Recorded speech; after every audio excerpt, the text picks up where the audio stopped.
আমি সরকারকে বলবো, যেখান থেকে প্রবাহমান নদী আছে সেখানে বাঁধ দিয়ে দেন, যেন বাংলাদেশের বুকের উপর থেকে এক ফোঁটা পানি ভারত থেকে বাহির না আসে।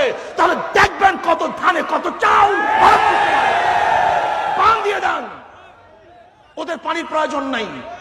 আগেকার কথা, আমাদের তৎকালীন সময় বাংলাদেশের গণমানুষের একমাত্র প্রাণ কেন্দ্র মোহাব্বতী লোক ভাসানী সাহেব, যিনি বাংলাদেশের একজন প্রিয় লোক ছিলেন, তিনি লং মার্চ করেছিলেন ফারাক্কাবাদের বিরুদ্ধে। তৎকালীন সময় যখন এদেশের কৃষি নির্ভর ছিল একমাত্র নদীর পানির উপরে, এখন আর নদীর পানির উপরে এদেশের মানুষ কৃষি নির্ভর করে না।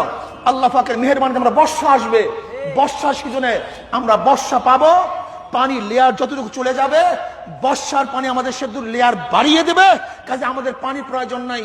আমি সরকারকে বলবো, বরং আমাদের প্রত্যেকটা নদীর মুখে বাঁধ দিয়ে দেন, তখন দেখবেন কত ধানে কত চাল।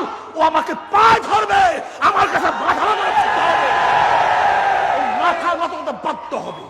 আপনি জানেন, যদি আজকে আমরা বাংলাদেশের প্রত্যেকটা জায়গায় বাঁধ দিয়ে দেই, তাহলে ওরা সব পানিতে হাবুডুবু খাবে, হাবুডুবু। কেন আপনি তো আজ করতে যান? ভারতের পানির প্রয়োজন নেই।